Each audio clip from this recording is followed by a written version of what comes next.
So I wanted to give y'all a look at the seed starting potting mix and the potting soil, the 8-pound bag from Dollar Tree, just in case y'all were skeptical or about trying it or something like that.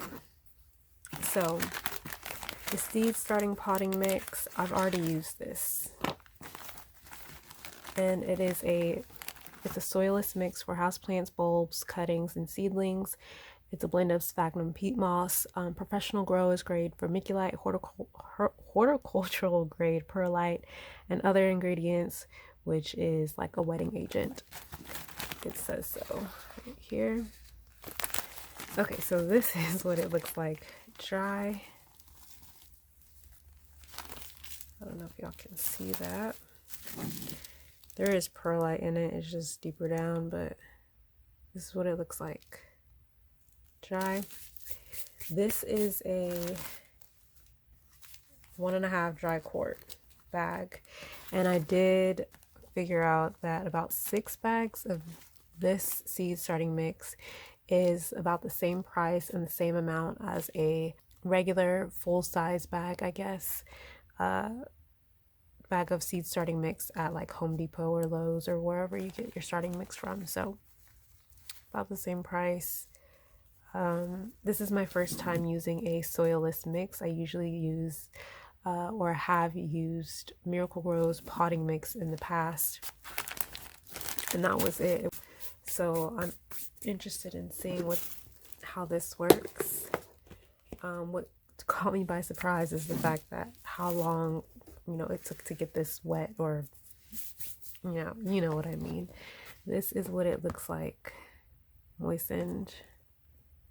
I actually like it. There's no added perlite in this, but I actually like it.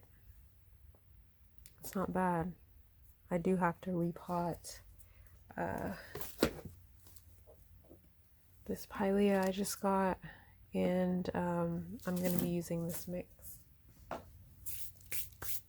So moving on to the potting soil. Okay, so the potting soil, I took a peek, and it's very sandy. They use a lot of sand. And that's all I could see. So this is going to be a surprise first look for both of us. Okay. I did weigh this bag, and my scale said 10 pounds, but whatever. It doesn't say what's in it, so clearly there are some little wood pieces. These aren't actually, I lied, these are not little wood pieces. These are big. So a variety of wood pieces and a lot of sand. There's a lot of sand. There's some perlite in here.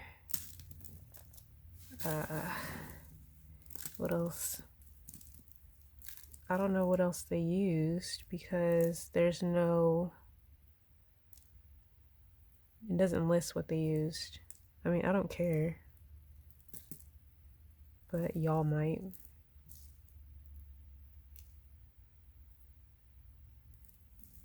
So I don't know if there's compost in it. I don't know if there's peat in it.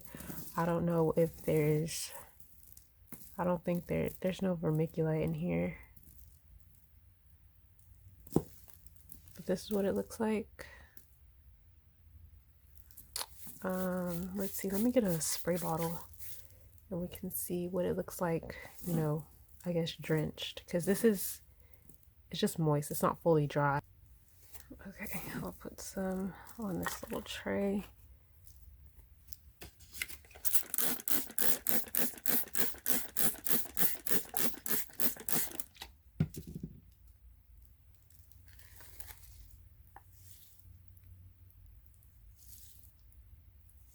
Yeah, there's sand. There is some sand in here.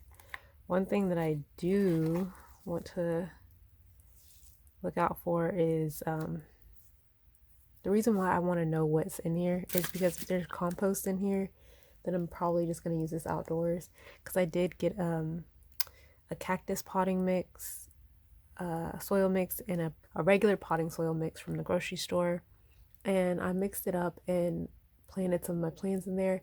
They were thriving. My plants loved them, but there was soil mites in it because of the compost, and I think there was something else. Maybe there was, I don't know. I know there was compost in it. It smelled very organic. It's a good mix, but I don't want soil mites inside. I want them outside. And I know for a fact that there were soil mites. I'll insert a clip here.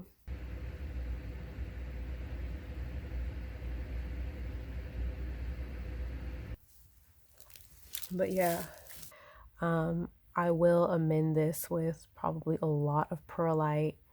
I'm thinking about adding some expanded shale into my mixes. If y'all have used shale, let me know. Okay, y'all, that is it for the potting mixes. This is the seed starting mix, and this is the potting soil mix. I actually might mix this up and put the pilea in it. I'm not sure yet, but I've used this to repot my plants. I like it thus far. It's not bad. I plan on amending both with more perlite, and maybe incorporating expanded shell. Let me know what you mixed your potting mixes with. That's about it. I'm really interested to see how this holds up. Very sandy. But yeah, like, comment, and subscribe. Thank you for watching.